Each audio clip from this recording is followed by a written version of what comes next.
Panorama group, जो सोचता है वो करता है। आपके अपने सपनों का आशियाना। हाँ, वो ये बात जो उन्होंने कही कि हम 24 छीनेंगे, तो कई बार जी, ऐसा होता है कि नेता खुद जीतने के लिए नहीं लड़े, जब स्थितियाँ ऐसी हों तो वो हराने के लिए चुनाव लड़े। तो अगर जी। उस मोड में जाएँगे, तो उसके उसके भी 2 पहलू हैं। मुस्लिम अगर इस मैसेज को समझता है कि अगर ये हराने के लिए आए हैं सेकुलर फोर्सेज को, तो दिक्कत होगी उनको। इसके हुँ, बावजूद उनका कैंडिडेट जो होगा, अगर उसके उसमें एक बात अब वहीं आ गई है कि अगर इंडिया ब्लॉक एकजुट नहीं रहता है, इंडिया ब्लॉक को बिल्कुल। बिखराव रहता है, इंडिया ब्लॉक में हुँ, तो ऊपर से आप तालमेल बना लेते हैं, अंदर से एकजुटता नहीं बनती है, आप में समन्वय नहीं बनता है तमाम फोर्सेज में, तब फिर वो हुँ, ओवैसी के लिए मौका बन जाएगा कि वो आपको हरवा दे। इसका फायदा हो जी, सकता है कुछ जेडीयू को मिले, कुछ बीजेपी को मिले। वो फिर वो देखने वाली बात होगी कि किसका कैसे कैंडिडेट आता है। हुँ, जब आपने कहा ना कि सीमांचल की क्या स्थिति है आरजेडी की, हम लोग पहले भी बिल्कुल, चर्चा कर चुके हैं कि सीमांचल बिल्कुल। कोई बीजेपी आरजेडी के लिए कोई बहुत मजबूत अब इलाका नहीं रह गया है। एक नहीं ना, सीमांचल में आप यदि आरजेडी के किसी नेता का पता करेंगे, किसका नाम आप लेंगे? तस्लीमुद्दीन रहे नहीं, पप्पू यादव से अब आपके रिश्ते हैं नहीं। और देखिए, आप कोसी में भी आप देख लीजिए, कोसी और सीमांचल दोनों को जोड़ लीजिए, तो आरजेडी के बड़े नेता दिखते नहीं। तस्लीमुद्दीन के परिवार में अब देखिए दोनों ही भाइयों में झगड़ा है, सरफराज और शाहनवाज में। तो आपकी उपस्थिति और आपसे ज्यादा मजबूत स्थिति में सीमांचल में कांग्रेस है। हाँ, इसलिए पप्पू यादव ने कहा था कि कांग्रेस को अधिक सीटें लेनी चाहिए सीमांचल में। तो यह बड़ी बात है कि देखिए, यदि ओवैसी कह रहे हैं कि आपको बर्बाद कर देंगे, और हम बार-बार कहते हैं कि 70% सीटें ऐसी हैं जहां 5,000 से 12,000 में नतीजे आते हैं। तो फिर उम्मीदवार भी तय करते हैं, उम्मीदवार तो ऐसे हो ही जाते हैं जिनके निजी संबंध, जिनके रिश्तेदारी 5,000 वोट, 7,000 वोट ले आए, तो फिर जो आपने कहा कि जेडीयू और बीजेपी के लिए राह आसान हो जाएगी। हैं? और तो इसलिए इंडिया अलायंस में और जिस तरीके की खींचतान आपको दिखाई पड़ रही है, अभी इसी पर बाबेला मचा हुआ है कि जो कल बैठक हुई, उसमें सिर्फ तेजस्वी यादव की ही तस्वीर क्यों लगी हुई थी। कल के बैठक के आयोजक मुकेश सहनी थे, हैं? तो तस्वीर सिर्फ तेजस्वी यादव की लगी, बाकी के चुनाव चिन्ह लगे हुए थे। इसलिए इंडिया अलायंस की एकजुटता, यदि कहीं गड़बड़ होती है, सारे समीकरण नहीं साधे जाते हैं, तो फिर ओवैसी काम बर्बाद कर सकते हैं। बिल्कुल कर सकते हैं ज्ञानेश्वर जी, ये फैक्टर है जिसको हमने कहा, दूसरा पहलू यही है। और जी, सीमांचल में कुछ सीटें तो ऐसी हैं, आप जानते हैं उन सीटों के बारे में, जहाँ 60% 70% तक मुस्लिम वोट है। तो बिल्कुल, वहां बिल्कुल। वहां भी मुसलमान रिलैक्स रहता है कि या तो हमारा जीतेगा, नहीं तो ओवैसी का जीतेगा। मतलब अगर हुँ, अगर या तो आरजेडी हमारा ही जीतेगा, ये मुसलमानों के मन में ये भाव रहता है, हमारा ही जीतेगा, या तो जी, ओवैसी की पार्टी से जीते, या आरजेडी से जीते, या कांग्रेस से जीते, किसी से जीते। मान जी। लीजिए जिन सीटों हुँ, पर 75% 70% मुस्लिम वोट है, तो वहां भी थोड़ा कॉम्प्लिसेंट होकर के मुसलमान वोट करता है, उसमें इनरोड हुँ, करते हैं जनरली। उन्हीं सीटों पर वो ओवैसी की पार्टी चुनाव जीतती है। हम लोग देखे हुए, पिछली बार भी जो सीटें आई उनकी, 2 किशनगंज में, 2 पूर्णिया में और 1 अररिया में। बिल्कुल। तो जी, उसी इलाके में वहां, अगर उस इलाके में ऐसा होता है, ऐसा पोलराइजेशन, अपने अपने फायरी स्पीच के दम पर, अपने भाषण से, अपने अपने को विक्टिम बता करके कि हमारी पार्टी तोड़ी के खत्म किया, कि अगर वो कुछ नुकसान पहुंचाते हैं, तो वो एक नुकसान बड़ा होगा। और उस हुँ, नुकसान को की भरपाई तभी हो सकती है जब एनडीए, इंडिया ब्लॉक में कोई कंफ्यूजन नहीं रहे, आरजेडी में, बिल्कुल। कांग्रेस में, और उससे भी ज्यादा पप्पू यादव के साथ कोई कंफ्यूजन नहीं रहे। क्योंकि हुँ, पप्पू यादव वहां एक बहुत बड़ा फैक्टर है। हम कह सकते हैं कि हुँ, कोशी और सीमांचल दोनों जगह एक्स फैक्टर है। अगर वो हुँ, साथ जुड़ गए, तो फिर जो थोड़ा बहुत 5% 10% वोट का इधर उधर होगा, उसकी भरपाई वो कर देंगे, अपने दम पर कर देंगे। और वो हुँ, मुसलमान वोट से नहीं करेंगे, वो अपने हिंदू वोट से करेंगे, अपने निजी निजी समर्थकों के वोट से कर देंगे।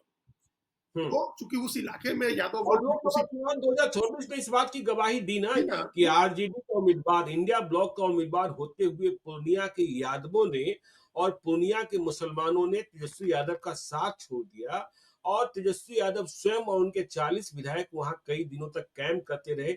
इसके बाद भी आरजेडी की उम्मीदवार बीमा भारती की जमानत जब्त हो गई। हाँ, जमानत जब्त हो गई उनकी। जी, और फिर उसके बाद जब रुपौली का विधानसभा चुनाव हुआ, तब भी हम लोगों ने देखा कि वो आरजेडी की तो स्थिति वही रही, भाई इंडिया ब्लॉक की स्थिति तो बिल्कुल, वही रही। बिल्कुल, तो उस बिल्कुल। कोशी और सीमांचल दोनों इलाकों में मुस्लिम बड़ी ताकत है, उसके बाद यादव भी बड़ी ताकत है, उसके बाद अत्यंत जी, जनजातियां हैं जो ताकत जेडीयू बीजेपी हुँ, की हैं। तो वो वोट पोलराइज होकर के, आज जैसे हम लोग लोकसभा चुनाव में चर्चा करते हुए कई बार आपने भी कहा, हम लोगों ने देखा उसको कि भाई या तो राष्ट्रवादी हो जाता है जब जब वोटिंग की हुँ, बारी आती है सीमांचल के इलाके में। तो क्योंकि वो एक फैक्टर दिखता है उन लोगों को, लोकसभा बिल्कुल। चुनाव नहीं है, विधानसभा का चुनाव है और यादव इस बार इस तरह से एकजुट होंगे कि तेजस्वी यादव को मुख्यमंत्री बनाना है। लेकिन वो हुँ, पप्पू यादव तो धरती पुत्र हैं। पप्पू यादव जी। धरती पुत्र हैं वहाँ के और वो कोशी और सीमांचल में बहुत बहुत मजबूत असर रखते हैं। तो हुँ, इसलिए हमने कहा कि कांग्रेस जितना महत्वपूर्ण है उतने ही महत्वपूर्ण पप्पू यादव इंडिविजुअल रूप से हैं इंडिया ब्लॉक के लिए। उनको बिल्कुल। साथ में रखना, अगर वो नाराज हैं तेजस्वी के साथ, क्यों नहीं, हम लोग 10 बार चर्चा कर चुके हैं ज्ञानेश्वर जी, क्यों नहीं आउटरीच कर रहे हैं तेजस्वी यादव?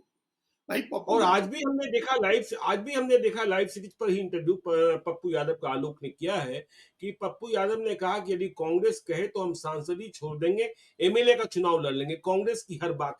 लेकिन एक बात मुझे और भी लगी कि जो पप्पू यादव को अभी नहीं कहना चाहिए था, यदि उन्हें इंडिया ब्लॉक के साथ चलना है, उन्होंने कहा कि आरजेडी लखेरों की पार्टी है। तो ऐसी बातों से भी बचना चाहिए इस वक्त में। और पप्पू यादव यदि नहीं जुड़े तो क्या होगा? और जो आप अलायंस की बात कर रहे थे, यदि पप्पू यादव को तेजस्वी यादव ने जिद पर छोड़ ही दिया और फिर उपेंद्र कुशवाहा ओवैसी की तरह पप्पू यादव ओवैसी का समीकरण एक हो गया, तो तब क्या होगा? ये हाइपोथेटिकल ही है, लेकिन इन पर भी विचार किया जाना चाहिए। नहीं करना चाहिए। पॉलिटिक्स में कुछ भी पॉलिटिक्स में जी। आप किसी चीज को मतलब रूल आउट नहीं कर सकते हैं। किसी भी चीज को, हुँ, कोई भी अलायंस संभव है, वो हो सकता है, कोई भी जी। अलायंस हो सकता है। और हुँ, ये जो बात उन्होंने कही, अब इससे पप्पू यादव का फ्रस्ट्रेशन समझिए आप इस बात से। हुँ, उन्होंने, भाई हुँ, ऐसे तो है नहीं कि अचानक उठे और ये बात कह दी। हम आप जी, देख रहे हैं कि कितने महीनों से वो ट्राई कर रहे हैं कि भाई जो अलायंस की बातें हो रही है उसमें उनको एडजस्ट किया जाए।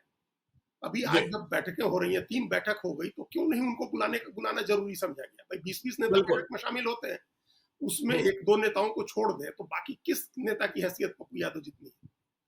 बिल्कुल। वो 20 नेता मीटिंग में बैठे हुए थे, हम उसमें तेजस्वी यादव को और मुकेश सहनी को छोड़ दें, दीपांकर भट्टाचार्य को छोड़ दें, तो किस नेता की हैसियत है जो जितनी सीटों पर पप्पू यादव असर डाल सकते हैं, उतनी सीटों पर वो असर डाल सके? तो बिल्कुल, आप बिल्कुल। क्यों नहीं बुलाते हैं, क्यों नहीं बिठाते हैं? आप अगर वो एसोसिएट मेंबर है कांग्रेस पार्टी की, तो कांग्रेस पार्टी की जिम्मेदारी है कि उनको बैठक में बुलाए, तेजस्वी यादव हुँ, के साथ उनका तालमेल बनवाए, तेजस्वी यादव को ये बात समझाए कि आप आउटरीच करिए पप्पू यादव तक, जैसे आपने आउटरीच किया सिवान में शहाबुद्दीन की फैमिली तक। आपने अपनी तरफ से आप एक कदम आगे तो बढ़िए, 2 कदम आगे बढ़िए, वो भी 2 कदम बिल्कुल। आगे बढ़ के आपसे मिलेंगे। अभी हुँ, आपको मुख्यमंत्री हुँ, बनना है, तेजस्वी यादव जी, को मुख्यमंत्री बनना है, पप्पू यादव को थोड़े मुख्यमंत्री बनने के लिए वो चुनाव लड़ रहे हैं। अगर उन्होंने बिल्कुल। कहा भी कि हम असेंबली का चुनाव लड़ेंगे, तो मुख्यमंत्री बनना तो उनकी मंशा नहीं है उससे। नहीं, नहीं, नहीं, नहीं, बिल्कुल नहीं, तो बिल्कुल नहीं, ये बिल्कुल नहीं। फिर आप सबसे बड़ी पार्टी आरजेडी रहेगी, सबसे ज्यादा सीटों पर आरजेडी लड़ेगी चुनाव, दोनों अलायंस में, कोई अलायंस, जी, दोनों अलायंस में एक अगर उनकी पार्टी को छोड़ दीजिए तो 243 सीटों पर चुनाव लड़ेंगे प्रशांत किशोर, तो शायद हुँ, कोई हुँ, पार्टी उतनी हुँ, सीटों पर नहीं लड़ेगी जितनी सीटों पर आरजेडी लड़ेगी। तो फिर जब आपको सबसे ज्यादा सीटों पर लड़ना है अलायंस में, आपको जीतना है, मुख्यमंत्री बनना है, आपकी पार्टी सबसे आगे है, तो आप ही मनाएंगे ना लोगों को, आप ही साथ जोड़ेंगे ना तमाम बिल्कुल, लोगों को, आप अपना नुकसान नहीं कर बिल्कुल। सकते। ये तेजस्वी हुँ, यादव के लिए है, ये नसीहत उनको हम लोग पहले भी कहे हुए हैं कि जिसको मुख्यमंत्री बनना है वो पहल करता है। आज सारी हुँ, मेहनत अगर बिहार में बीजेपी करती दिख रही है, तो इसलिए कर रही है क्योंकि उसको अपनी सरकार बनानी है, अपना नेता मुख्यमंत्री बनाना है। उसको उसको लग रहा है कि ये अवसर है कि जेडीयू की ताकत घट रही है, नीतीश कुमार अब हाशिए में जा रहे हैं, तो हमको वो जगह लेनी है। तो इसके नहीं, लिए नहीं, वो आप कह रहे हैं बीजेपी की मेहनत की बात कर रहे हैं। देखिए, मैं दिल्ली में बीजेपी के नेताओं से भी लगातार मिल रहा था और जो चर्चाएँ थी बीजेपी पसमानदा मुसलमानों को बिल्कुल लक्ष्य कर रही है कि उन्हें छोड़ना नहीं है और उनके भेजे में यह बात बैठाने की कोशिश की जा रही। होगा, नहीं होगा, मुझे नहीं पता कि देखिए ये वक्फ बोर्ड वालों ने जो संपत्ति लूट कर रखी है, वह संपत्ति जब्त कर आपके बीच ही बाँटी जाएगी। तो पसमानदा मुसलमानों पर बीजेपी काम कर रही है, इस बात का भी ध्यान रखना होगा। लेकिन दूसरी बात, जब हम पप्पू यादव के बारे में चर्चा कर रहे हैं, तो एक जानकारी यह है कि कांग्रेस से कुछ सिग्नल्स मिले हैं।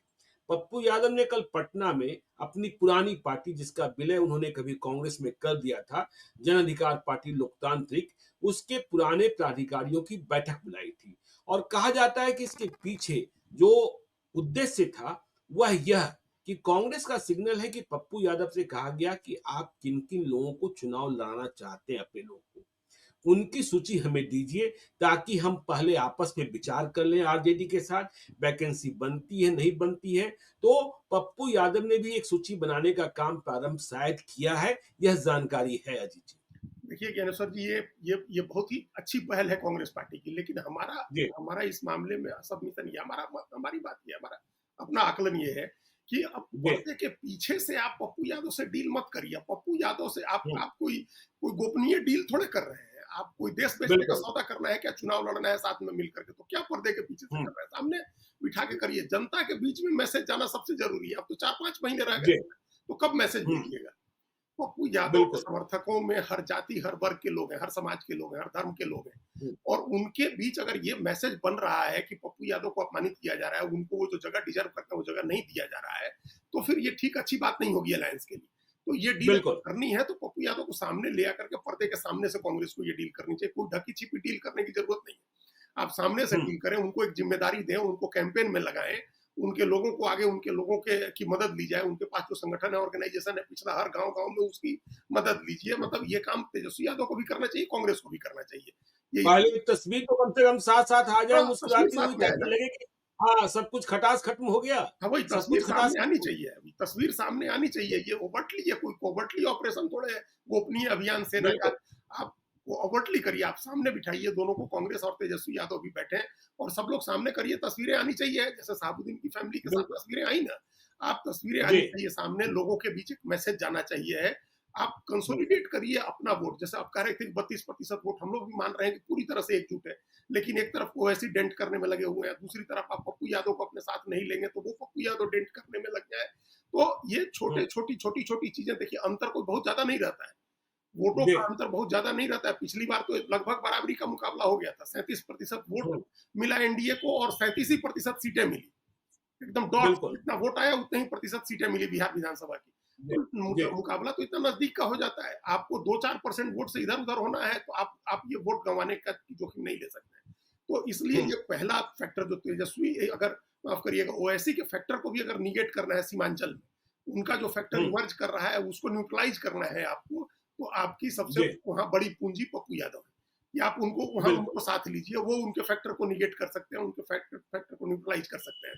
मुसलमानों के बीच में ये मैसेज जाना चाहिए है कि हम जी, एकजुट हैं और जीत के सरकार बनाने जा रहे हैं। ये बहुत बड़ा मैसेज है, इसका बड़ा साइकोलॉजिकल असर बिल्कुल, होता है ज्ञानेश्वर जी। बिल्कुल, अगर आगे चलते हैं। जी, बिल्कुल, ये असर तो होगा। देखिए